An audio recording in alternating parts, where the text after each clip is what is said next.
This is Peter Helland with Dr. E. Michael Jones on the show Israel. And Mike has returned back about 10 weeks ago from I think it was a 2-week trip to Argentina.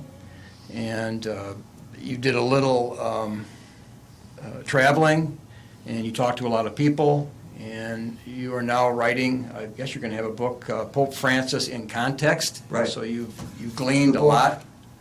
Just out now. It's available as an ebook on Kindle or in paper from culturewars.com, Fidelity Press. Okay, and what I read was a 40-page, 40 pages that you sent me that I've gone through pretty well. And the issue, there's many issues here, but it seems like a constant theme is this idea of the hermeneutic of discontinuity versus the hermeneutic of continuity.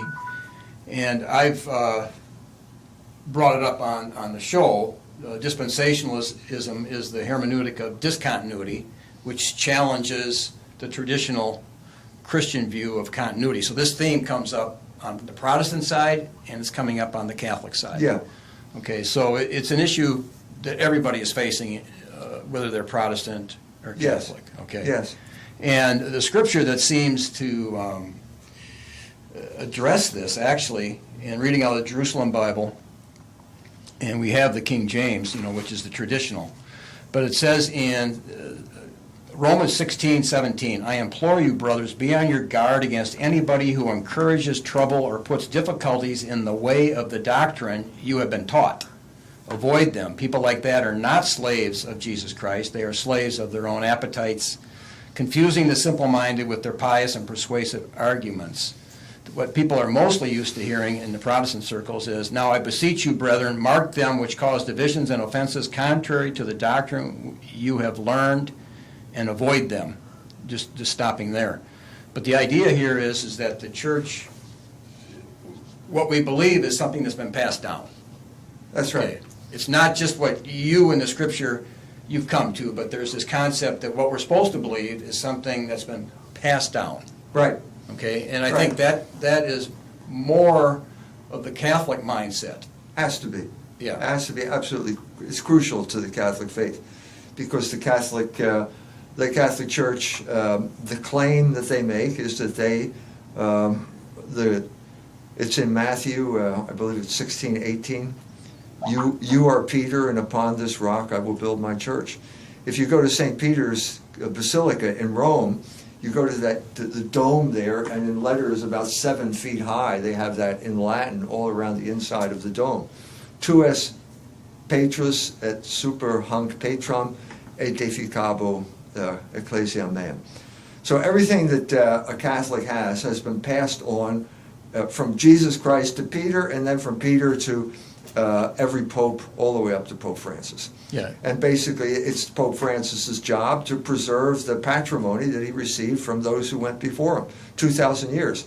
Now, over this 2,000 years, these were men who thought and debated the issues, trying to come to a fuller type of understanding. So during this period of time, it's not as if everything stood still. The consciousness rose, the awareness arose, and the sophistication and the understanding increased over this period of time, so that we have a better understanding of the scriptures, of the patrimony now than they had 2,000 years ago. So that's part of the thing. But you can't. What should I say? You can only pass on what has been passed on to you. It may be your job to come up with a better understanding of what has been passed on than previous generations have, but you can't go beyond what has been passed on to you. Part of the conflict is you open up, and you actually repeat it in this article. Cardinal Bergoglio, in his interview with Sergio Rubin, the Jewish fellow who wrote the El Jesuita in 2010, patria is what lends a person identity. So he talks about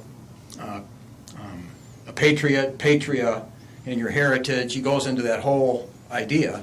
Why did you start with that? Well, because that's the context.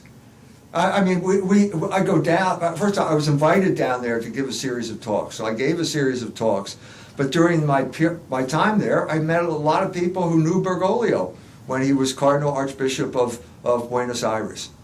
And I talked to them, and basically we have an understanding of the Pope. The Pope suddenly burst upon the scene. Nobody knew who he was before he became Pope, certainly not in our neck of the woods. And then he starts acting in a way that over a period of time became more and more mystifying, as far as I can tell. I think most people were willing to give him the benefit of the doubt. Everyone should have the benefit of the doubt. I think it was a strong beginning with Laudate Si. It was supposed to be on climate change, but he took that whole issue of climate change and contextualized it by putting it in the tradition of Catholic social teaching, namely Quadragesimo Anno Rerum Novarum, which is about labor, and it's about humans, the social order, and the role that labor plays in the social order. And so that was good. That was good. And also in Laudate Si, the Pope adverted to what I think is probably the biggest problem, certainly in terms of climate change, which is debt or usury, as we would say. Countries like Ecuador, this is all written up in a book called Confessions of an Economic Hitman, where a man who's the representative of the banks in the United States goes down there and persuades the oligarchs to take out loans. The country is burdened with debt, and at a certain point, the debt becomes unrepayable, and at that point the banks step in and say, well, we want the rainforest. And that has huge ecological consequences. It's catastrophic ecologically, and people don't even talk about it. And after mentioning that in Laudate Si, he came to Philadelphia for the Congress on the Family, and then he went to the United Nations, and he actually mentioned the U word at the United Nations, usury. Okay, first time I think a Pope has mentioned this since Rerum Novarum. So this is a strong beginning, because this is precisely what was needed, I think. We were hoping that there would be this South American anti-neocon, anti-American imperialism movement. And that was kind of an indicator that and he was I thought this was just that. I think there were people, I think it was just that. And so that's a strong beginning, and then at a certain point, we're starting to get hit by one public relations announcement after another. In other words, the Pope is flying on an airplane, and he says, he's asked, the reporters are constantly baiting him to see if he'll deny Catholic doctrine. That is the whole point of a reporter on an airplane with the Pope. Get him to deny Catholic doctrine. And so they bring up the homosexual issue, and the Pope says, who am I to judge? Well, this had a demoralizing effect on the Catholic faithful who have been trying to hold the line here. It's not easy to hold the line, because the homosexual movement is the avant-garde of the revolutionary movement in our day. We know this because we live in South Bend, Indiana, and our gay mayor is proselytizing for this religion on a regular basis. It's where the power and the money is. Now, look, everybody knows the oligarchs are promoting homosexual rights. We've talked about this before. It's very simple to understand. We've talked about Michel Foucault, his pact with the devil, and basically the left sold out during the 1970s, where they said basically, okay, you give us sexual liberation, we won't criticize your economic system. And that's so we have Goldman Sachs, the head of Lloyd Blankfein, endorsing gay marriage, because it's in his interest, economic interest, to do this, because the system here is that basically, even if you're not a homosexual, you have to act as if you're a homosexual. And that means transient sexual relations, transient sterile sexual relations. Because these people are easy to control. Once you have non-transient fertile relations, that's known as a family, and the father then feels he needs a raise to raise his family, and suddenly he's causing trouble with the personnel department. This is the system, and Pope Francis evidently doesn't know this, But he demoralized the people who have been trying to hold the line when he made that comment. And then we had comment after comment after comment until finally the joke started making the rounds at the Vatican. About getting on the airplane. Did you hear that the Swiss Guard has now been armed with tranquilizer guns? And the answer, well, you say, well, no, why? And the answer is their job is to shoot the Pope whenever he gets on an airplane. Now, the Pope is not supposed to be shooting his mouth off on airplanes. The Pope used to say "we" whenever he would issue a statement because he's not supposed to have a personality. That's why you use the word "we." You are representing the patrimony, the people who went before you, the popes who went before you. You're passing it down. And suddenly you have this enormous personality coming in, entering in. And so this is causing turbulence. But it got really bad with Amoris Laetitia. Because at this point, this is on the family, it's the Synod on the Family, and suddenly we had the sense that we're back once again with a hidden agenda here.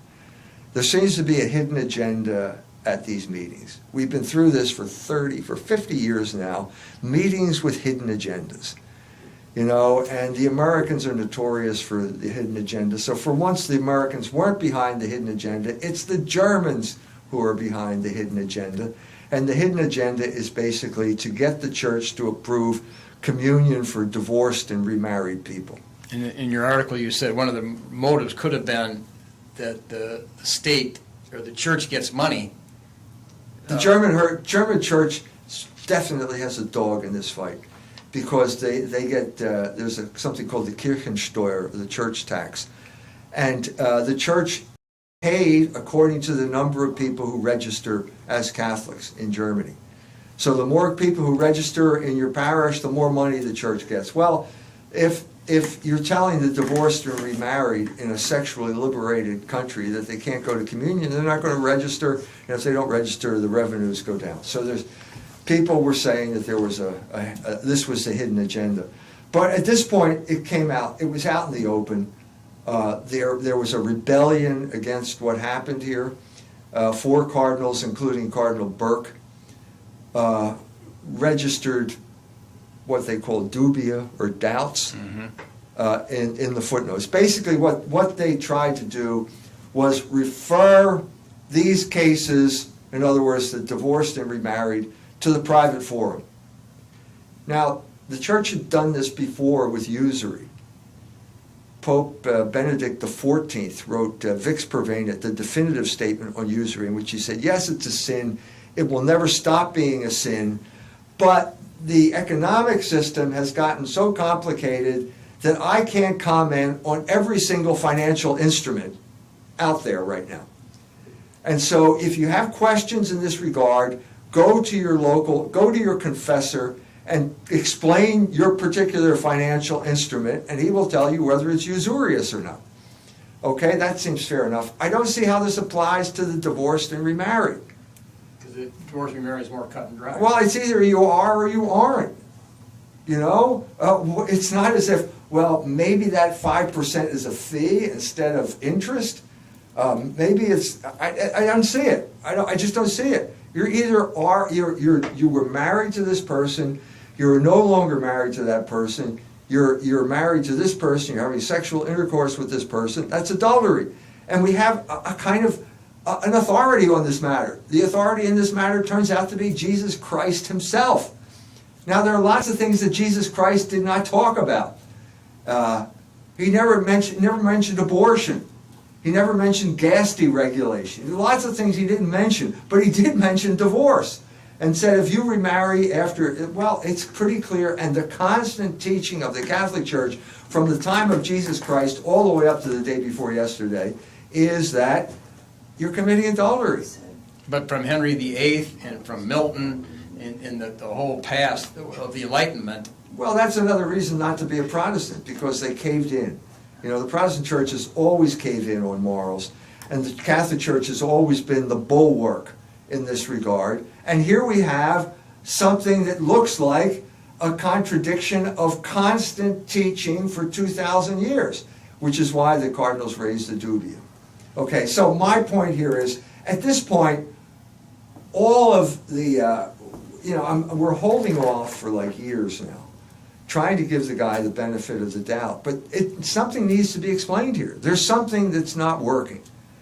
There seems to be a hidden agenda. Nobody can explain it. And so therefore, going to Argentina, I thought, well, I'll look into the guy's background.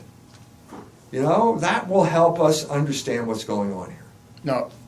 And that's what the book is about. It's about the trip to Argentina. It's about interviewing all these people. It's about listening to what they have to say and then reconstructing, I think, what happened in this man's development that led us to where we are today.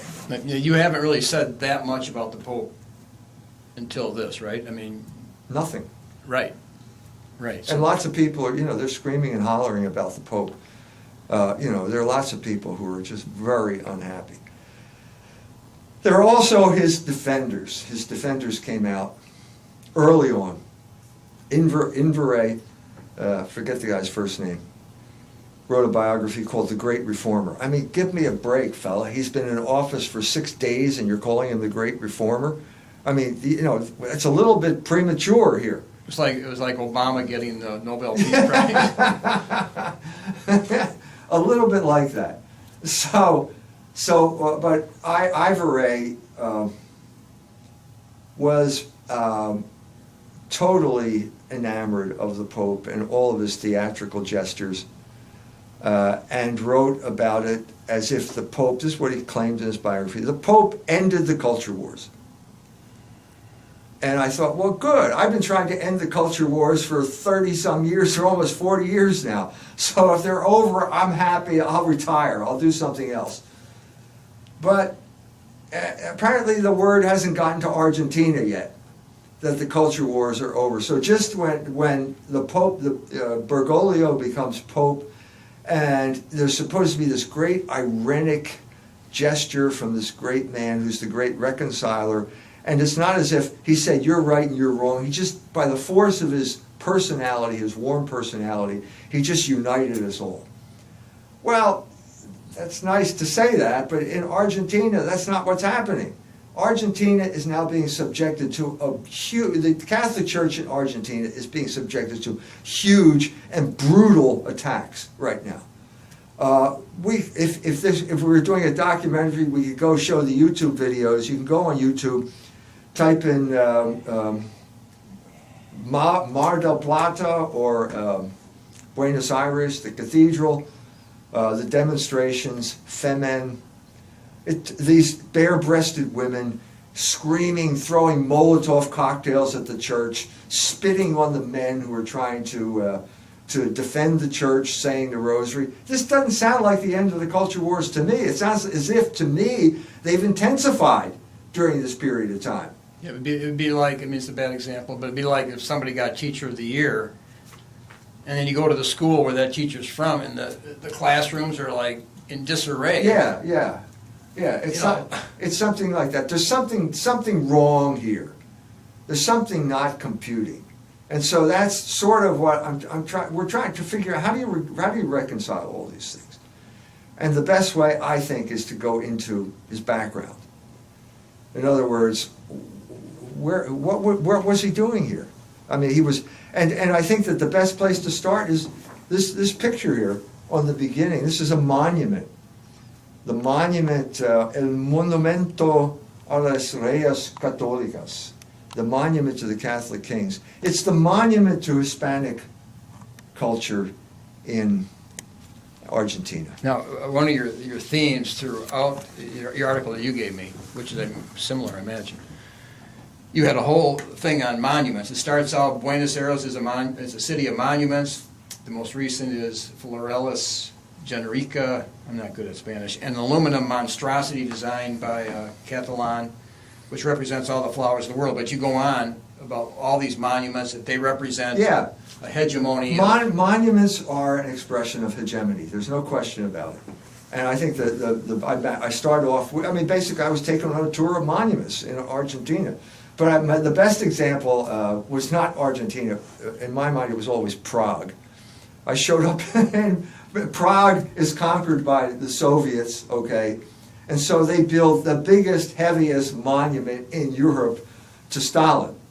It's made out of solid granite, it's huge, and at a certain point, we go through de-Stalinization, so they blow up the monument. They blow up their own monument, and this is the beginning of the Prague Spring. Well, communism falls completely, and that's when I arrive in Prague, after the fall of communism, and there's this empty pedestal. Well, we can't have an empty pedestal. Nature abhors a vacuum, and a political vacuum is especially abhorrent. So who shows up in town shortly before I show up in Prague? Michael Jackson. And Michael Jackson not only shows up in town, he brings a 35-foot statue, foot-high statue of himself. Wow. And puts it on the pedestal. And nobody stopped him. Nobody stopped him. I think they were happy. This is so it goes from Stalin to Michael Jackson. But the point is, you're not going to have any type of vacuum.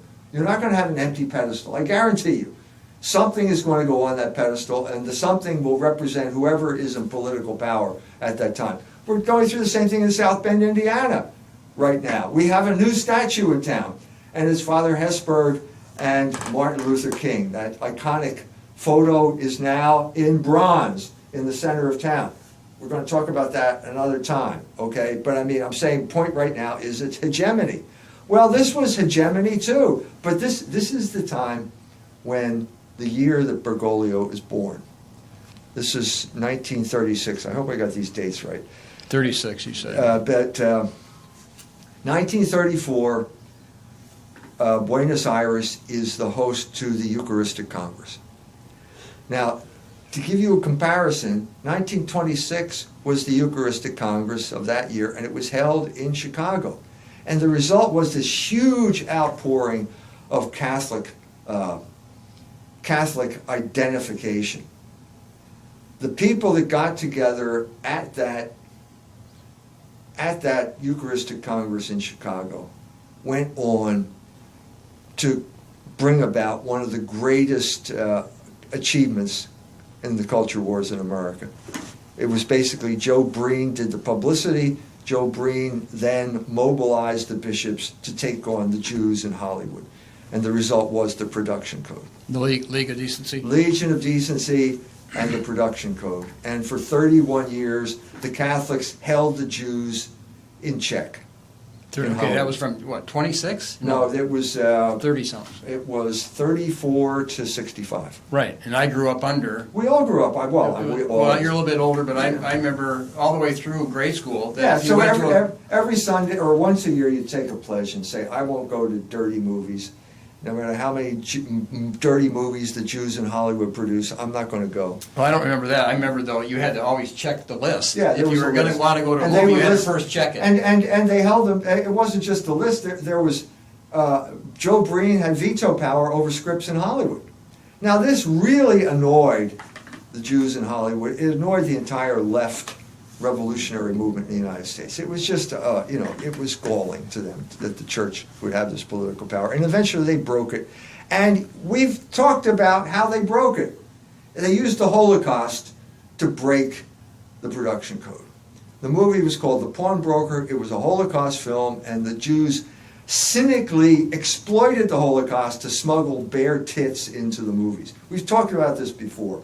But I'm saying, my point here is that it was a huge outpouring of Catholic political power in the United States. Well, it was even greater in Argentina because they ruled Argentina. I mean, we were always a minority that was we Catholics that were kind of uppity, and tolerated, but never had the levers of power anywhere near our hands. Well, one of your themes was that America, the Republicans and the Democrats are just two sides of the Enlightenment. Right. Where Argentina, there was actually a connection with the church on one side, and then absolutely, the political division in Argentina corresponds to reality, the reality of the world movement of history. So basically, on the one side you have Hispanic Catholicism, and on the other side you have the Jews, the Freemasons, and the English. Whereas as you said, in America, it's only it's two parts of the Enlightenment. It's the left wing of the Enlightenment and the right wing of the Enlightenment. And the church doesn't really play. No, and when the church got some type of demographic power after World War II, they invented the separation of church and state. They made it up out of whole cloth. You know, my favorite line in the South Bend Tribune, the Bill Moore attacking you in a letter to the editor said, and that's why the separation of church and state is in the Constitution. Well, Bill is not in the Constitution. Sorry, you may think it is, but it's not there. It's not there. We never had this power, but in Argentina they took over, and they ran the country. And this is the country when Bergoglio was growing up. It was this huge, powerful Catholic culture that went back for hundreds of years, and now they were coming into their own. And in the culmination of this was the rise of Juan Perón, who was a political genius, who was able to mobilize the political forces to turn Argentina into a real powerhouse, one of the biggest economies in the world, not just in South America. And he did it by promoting quadragesimo anno. So Catholic social teaching. Absolutely, there's no question. And Bergoglio was completely on board. He remembers as a teenager his father organizing discussion groups discussing quadragesimo anno. Well, this is powerful because labor is the source of all value. But there's a connection between your commenting on Germany also incorporating some kind of Catholic social teaching. Well, Germany, and they became a powerhouse. Is that? Oh yeah, I mean that's what happened over the course of the 19th century. I mean, Catholic, if you want to talk about it, Catholic social teaching began in Germany when the Benedictines arrived and taught the Germans how to work at the end of the Roman Empire. And so for 2,000 years, they were learning, they had a more and more sophisticated workforce. And then when Bismarck united the country and finally mobilized it and instituted Social Security and health insurance, the Germans stopped coming over here. The only reason I'm here is because one side of my family left Germany. Okay? And they stopped leaving. They concentrated the workforce, and at that point they surpassed England in terms of every form of productivity. But Perón was doing something similar. We're talking about a shorter period of time here. And Perón was caught up in geopolitics. Okay, it's a relatively small country, and there's a war going on. The first war is the war against fascism, and the United States is not happy with Argentina because Argentina is neutral in World War II. They've got Germans there. Perón was a guy who brought everybody in. He brought Jews in, and he brought a lot of Germans in. He brought a lot of Nazis in after World War II. He's bringing anybody in. That's what he did. Okay, and he's trying to maintain this independence. He does not like the Yankee imperialism, and they're giving him a hard time. And he didn't like them because they were trying to control him? Well, yeah, because they were forcing him into being basically a vassal state of the United States, and he didn't want that. Also, England was involved here. Basically, Argentina saved England from starvation during World War II because of the beef that they exported to England. England was on the ropes. They were surrounded by, Nazi submarines. They cannot feed themselves. They're too small to feed themselves. Argentina saved them. Britain ran up a huge debt, and then they stiffed them because they're a small country. The whole point of the British Navy is you better pay your debts or we just level your city. We send the battleships in and they level your city. But they wouldn't pay the debt to Argentina. And so they stiffed them after making out like that. And so Argentina, Perón retaliates by nationalizing the British Railroad in there. But you can see it's not going well, and then it gets worse with the Cold War because the Dulles brothers are now even more insistent that Argentina sign on to the anti-communist crusade. And Perón is insisting on, this is the era we don't know about anymore, but it's like the era of the Third World. I mean, I talked about this with Julius Nyerere and those people who didn't want to be part of the communist sphere or the United States sphere. They wanted their own way. Tito's Yugoslavia was an example of this. They were socialists. I mean, they were pretty much all socialists. It was like the Socialist International. And Perón had no principles whatsoever that I can discern. He was a complete opportunist, and his main goal was to stay in power. So he understood that the Catholics held the power at this point, so he played to the Catholics.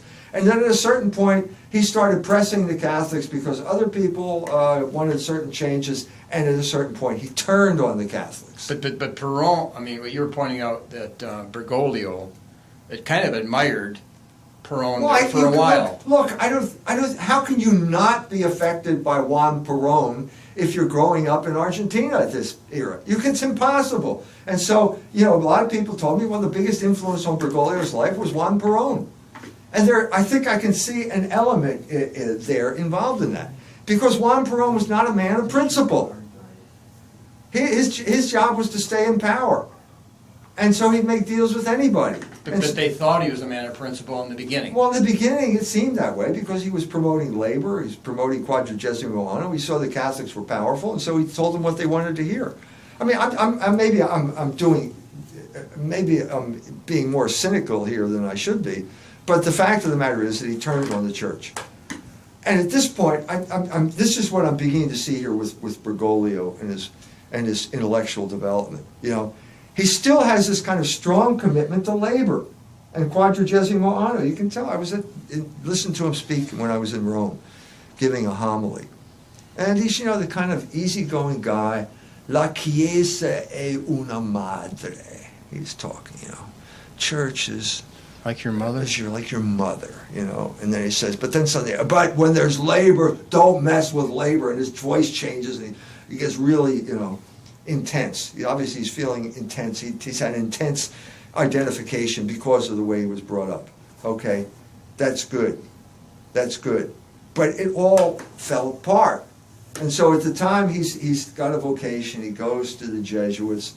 And the Jesuits they're in the beginning of the mess that they are in today. I mean, the Jesuits are a mess today.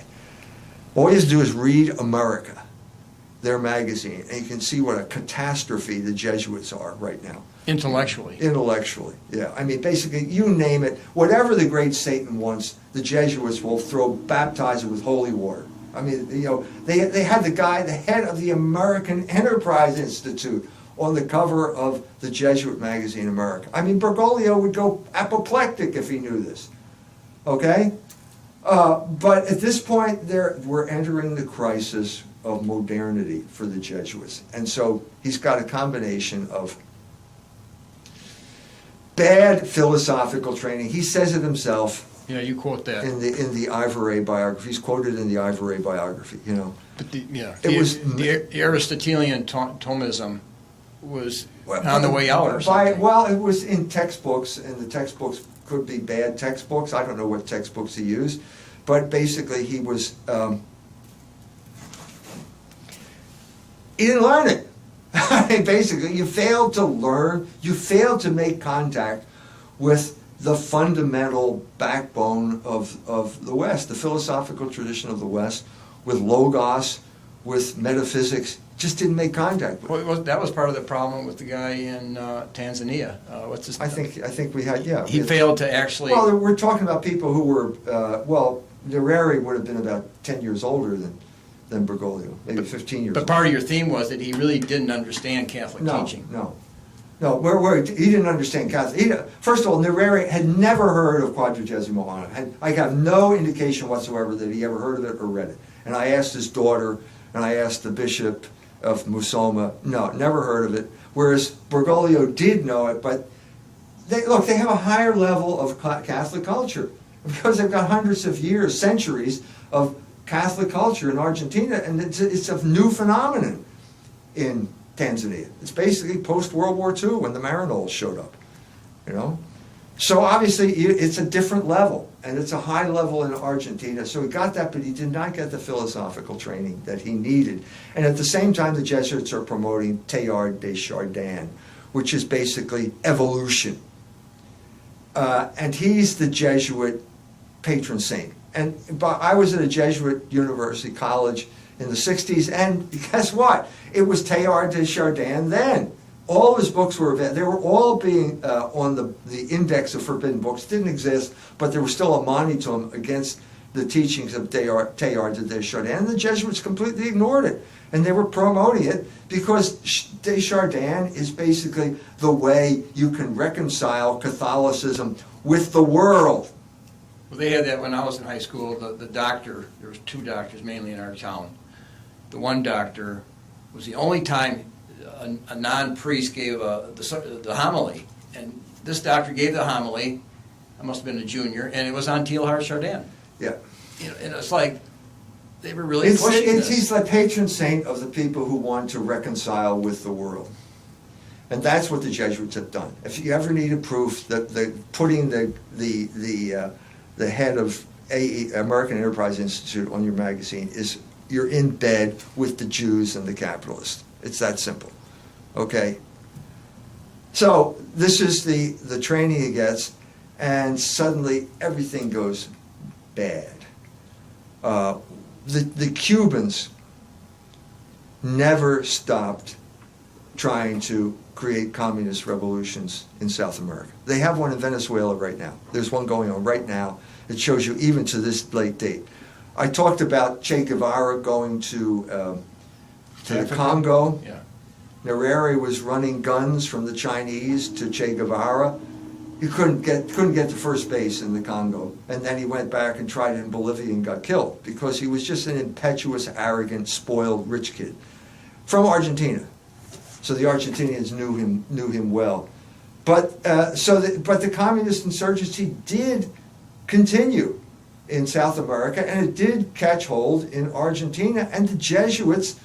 Lots of Jesuits went over to the dark side. The way you call yourself a communist and a Catholic is by talking about liberation theology. They were the Montoneros? Is that Well, the Montoneros were the guerrilla group. But the Jesuit professors at the university, these are Bergoglio's charges. Bergoglio's in charge. He's the superior. And he's got priests there who are telling the students to join the Montoneros. Well, this is outrageous. Okay, these are murderers. I mean, we're going around, we're traveling through Buenos Aires. These are the children of the guy who got murdered by the Montoneros. These are other people who got murdered by the Montoneros. They were just a ruthless terrorist group around the same time that the Baader-Meinhof gang was wreaking havoc in Germany. Same type of group. And the Jesuits were supporting them.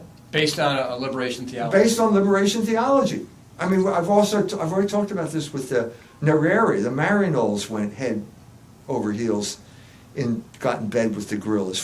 Two priests and two nuns ran off into the jungles of Guatemala and joined the guerrillas there. Completely discredited the whole Marinol operation in Guatemala. And so you've got this ruling class who are sending their children to school where they're not sending their kids to school anymore. And at a certain point, the payback is 4 women nuns get murdered in El Salvador.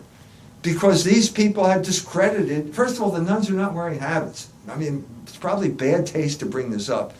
But would it have been as easy to rape and murder these women if they'd been wearing habits? We don't know. It's just a hypothetical question. But there were people who were saying, well, they're not nuns, they're not wearing habits, they're revolutionaries, and so you can kill them. That's what was going on at this time. Well, in that culture, it would have been seen just on the surface, it was revolutionary not to wear the habit. So. They were involved in some form of revolutionary movement. And so at the other side of the spectrum, you have some Jesuits who were advising the junta about how to deal with the Montoneros. And so in the middle of this whole thing is Bergoglio. There was a third group. The Jesuits were supporting the Montoneros, the Jesuits were supporting the junta. And then there's a kind of, Bergoglio's trying this third group, trying to be an intermediary.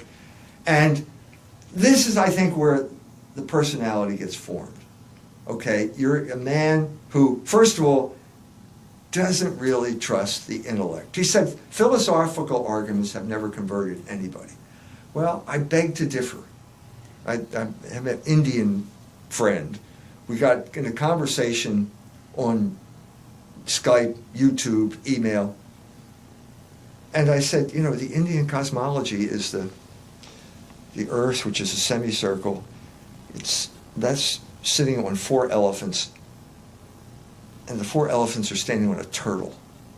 And I said, what's the turtle standing on? Nobody had asked that question before. He didn't, there's an answer to this question. The answer is, it's turtles all the way down. But that doesn't make any sense because it can't be. I have empirical proof. I walked over the St. Joe River, the bridge, the bridge on 31, the St. Joe River. I looked down, there are all these turtles down there. Some of them are on top of each other, but it's not turtles all the way down. They're on the bridge abutment, and the bridge abutment doesn't move. Well, that's metaphysics. That's metaphysics. It's also the basis for Aquinas' proof for the existence of God. And the Indians never figured that out. When I explained that to this Indian, he converted on the spot. Mm-hmm. So philosophical arguments do convert people. I beg to differ with the Pope, okay? But the Pope doesn't believe that. He believes that it's all just kind of legalism. And you're pharisaical if you're insisting on the rules. And let's give him the benefit of the doubt here. He's in a crisis situation. He's got to administer an organization. He's the head of an organization that's flying off in all different directions to the point where they're actually killing each other. But he does appeal to like people that I know who the Catholic Church represents dogma and patriarchy. And by him going that way, yeah, he's appealing to those. So apparently, it's in this thing. He's got a little office, he doesn't have a computer, and people hand him letters. And this lady writes him a letter, and she's divorced and remarried, and I guess her husband ran off with another woman, and she was abandoned. It's a tough situation. So what's he do? He calls her up on the phone and says, I don't care what your parish priest says, you can go to communion. Oh, wait a minute. Who do you think you are? You don't have that power. So he's granting a part. What are you talking about here? You're the successor of Peter. There are all those guys between you and Peter who all worked hard. Some of them were wicked men. Some of them were saints. But you're going to disregard all of them and call the lady up and say, you shouldn't even run a parish that way, much less an entire church that way. He's totally switching the situation between Henry VIII and the Pope, where the Pope held to the tradition. Right. And so here he's, what is your idea of rules are made to be broken, I guess. And I'm in charge of allowing you to break the rules. Well, this is really disturbing. And it really shows a kind of crude mentality, much as I hate to say it. But a man who thinks he can contravene just by personal dramatic gestures the teaching of the church? No, that doesn't work that way. But I'm saying it comes from this context, which is basically you don't believe that philosophical arguments can convert anybody. You believe that people who insist on the integrity of doctrine are really just legalistic Pharisees and hypocrites. And you're stuck in a situation where you're forced to make decisions because it's a matter of life and death, and the whole organization is falling apart. You put all those things together, and I think you have the guy that we're talking about now in Rome. Right, but it still raises the hermeneutic of discontinuity. No, there is no so that's what happened here is basically, 1978, you've got a large segment of people who want to just throw continuity. Who cares about continuity? Which is really good. Dogma, you're talking about. We're talking about Notre Dame. I've already mentioned John Noonan wrote a book on usury to specifically state that there is no continuity. The church changed its teaching on usury. He wrote that with contraception in mind. But he had four in mind, like slavery, usury. But usury was the book, and then the next thing, once he proved usury, he could change doctrine on usury, there was no continuity, then he's going to go with contraception. Well, it didn't work. And why didn't it work? For the main reason is that John Paul II was elected Pope in 78. And he was part of the anti-communist crusade, but he held the line on sexual issues for a long time, 25 years, I think it was. And then Ratzinger gets elected Pope. And he's the continuation of John Paul II. What do we mean by that? They're saying that Vatican II, there's an interpretation of Vatican II that allows it to be seen in continuity with the teaching of the church. Right, even though it was difficult at times. And I'm saying they were still making the connection. That's right. That was and he did they both did a valiant job. The problem with Ratzinger was he didn't understand history, He had no real history to back up what he was going on. He didn't really understand what was going on. He didn't understand the psychological warfare that was involved in Vatican II with both Dignitatis Humanae and with Nostra Aetate. He didn't understand that the Jews were trying to overthrow 2,000 years of church teaching. Just didn't, it doesn't know it, didn't know it. And so he's got this Time magazine view of reality, literally. I'm not exaggerating, it's literally their black op, the American proposition, which he internalized during Vatican II. So he doesn't know. So it's like, I can't put this together. I can't make it work. And he quits. Well, that was bad. That was bad because you discredited the whole John Paul II tradition of trying to hold the line. But was he hoping somebody better than him could come I along? I think he just threw up his hands. He may be a weak guy. He may be. I think he felt that one of the last things he talks about was the council of the media. Well, yeah, you're right. It was Time magazine, but you never figured that out, did you? And you still haven't figured it out. But he couldn't make it work. But in the beginning, he said the French Revolution, kind of bad. The American Revolution, fundamentally good. Yeah. And that became dogma in Rome, and that's all Time magazine. That's Luce's American proposition. And so he was hornswoggled and socially engineered. His generation was brutally socially engineered in Germany after the war. So he realized he couldn't do it, and he quit, and that suddenly awakened the crowd that has been out of power since 1978. The Spirit of Vatican II crowd, the people who have felt that Vatican II has been failed to be implemented, their version has not been implemented, and now they have their chance. Now, who are they? Ivory is very clear. It's called the St. Gallen Group because they met in Switzerland. Yeah. Cormac Murphy, Martini in Rome, McCarrick in the United States, and the ringleader, I think, would be Walter Kasper from Germany. Now they see their moment because in the conclave that elected Ratzinger, Bergoglio came in second. A strong finish, and they're thinking, hey, who is this guy? Who is this guy from South America? Now, why did he come in second, though? Because they liked him. Well, obviously, they liked him. Why? Oh, he's a likable guy. Yeah, he's a likable guy. He's the force of his personality. And I think the other thing was that there was a certain segment that was tired of the German professor. And that's what Ratzinger was. And he was a German professor. He did things that were unconscionable. He published books under his own name. He had his own cult of personality. It was the German professor personality, and nobody liked it. And so he discredited that group, and now there's this moment of weakness because he quit. And so the other side sees its opportunity, and Walter Kasper goes to Boston in 2000. 2002 or something like that. The date is in the book. I mean, Yeah. It's around that time. And he gives the talk on the Jews. And in this talk, he says the Jews can be saved by following their own covenant. Now, this is a complete denial of the gospel.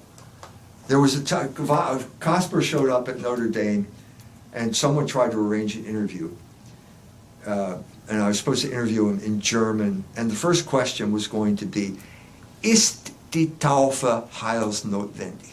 Is baptism necessary for salvation? Is baptism necessary for salvation? Now, it's yes or no. If you say no, you're contradicting the German catechism because the states in the catechism, baptism is necessary for salvation. It doesn't say except for the Jews. It doesn't say that. So basically, this is a challenge to the entire structure of the Catholic Church, the entire gospel. Because we're not talking about gas deregulation here. This is central. You know? Okay? But yeah. Okay? And so he gets this reception in... this is a reaction to Dominus Jesus. Because Ratzinger and Wojtyla both reaffirmed the traditional teaching that baptism is necessary for salvation.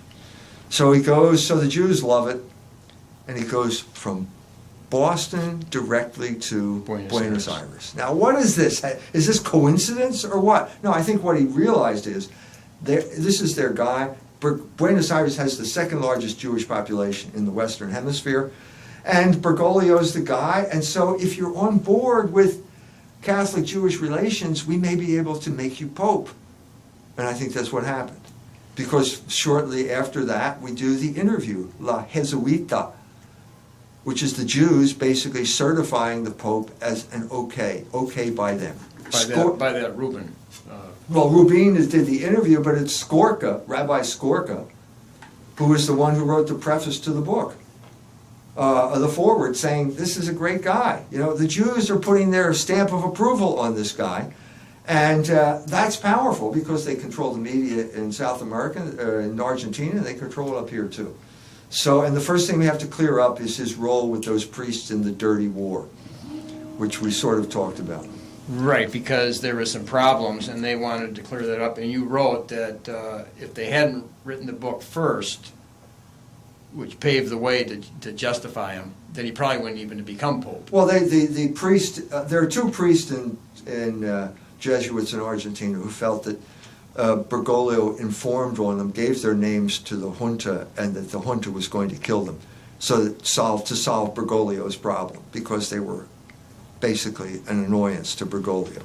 And he goes into great detail saying this was not the case, and basically cleared his name in that book with the help of the Jews. So now what you see here is the best vehicle for overturning the whole notion of continuity in the church is Catholic-Jewish dialogue. Because Catholic-Jewish dialogue is living proof that there's no continuity in the church. There is no way in the world that you can justify Catholic-Jewish dialogue according to gospel principles. It cannot happen. It's impossible. Because the teaching had been sicut Judaeos non.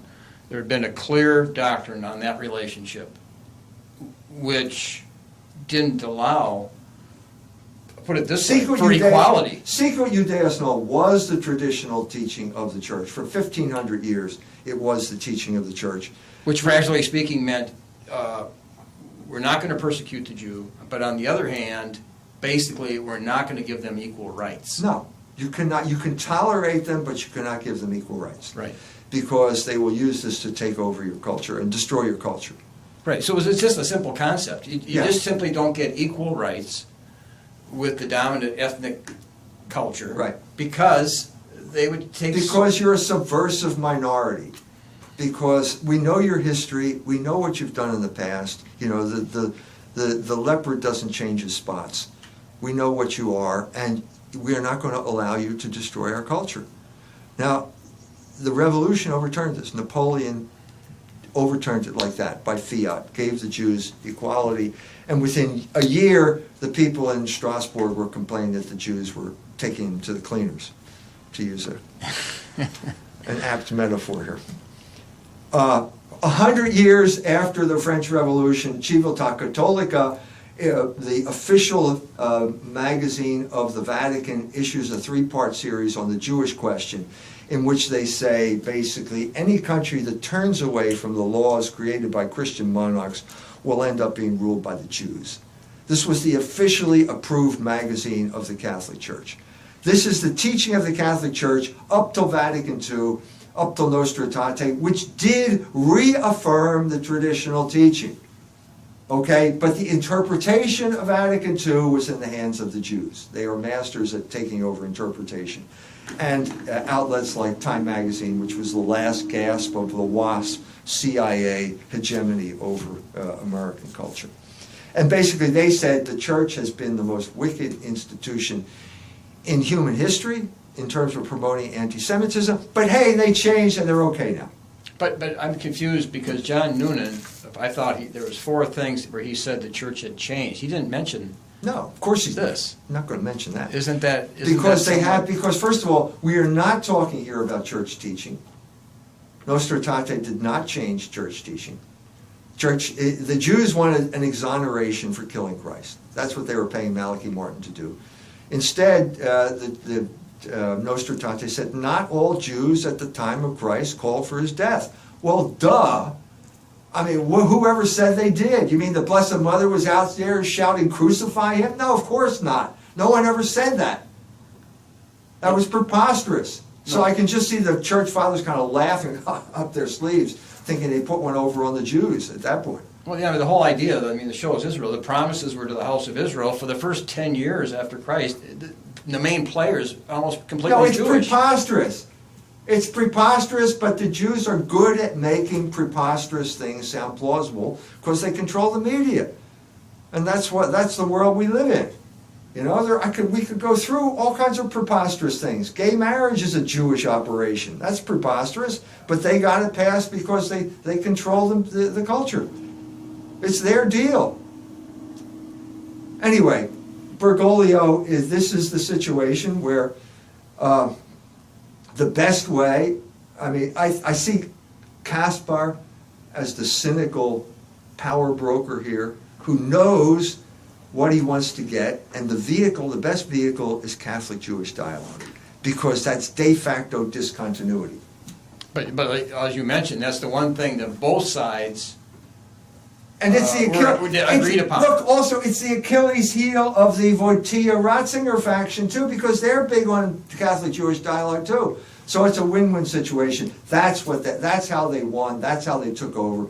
And now everyone's starting to wake up to the fact that there probably was some hidden agenda here. And the Pope was ambitious. He took I mentioned this in the book, he took a special vow against ambition because he knew he was ambitious. And this was his moment, and he took his moment and he ran with it. And now we're in But the the vow didn't hold him. Look, just because you take the pledge doesn't mean you're not going to take another drink. You can fall off the wagon at any moment. Well, once he became bishop, he didn't have to follow the Jesuit. Well, he was in exile, and then he reconciled with the Jesuits after he became pope, because the Jesuits are, how do I put this politely? Opportunists. They're an order in serious crisis. Well, we're going to have to. We got to close the show. You said you were going to maybe talk about, because we did have the monument here to Theodore Hesburgh and Martin Luther King. Yeah, we can do another show on that, because this is the monument to the Catholic kings. We can talk about it some more. Yeah, so hopefully this gets people interested in doing some research. I mean, you went down to Argentina for 2 weeks to find out, who, the background on the Pope. But why not do that? I mean, who else has been doing this? So this is the show Israel with Dr. E. Michael Jones, and we hope that you think about who Israel is. And we say that Jesus is the true Israel, and if you're in Christ, you are what St. Paul calls the Israel of God. So till next time, Dr. E. Michael Jones, Peter Helm. There is nothing more I can think of to say to you.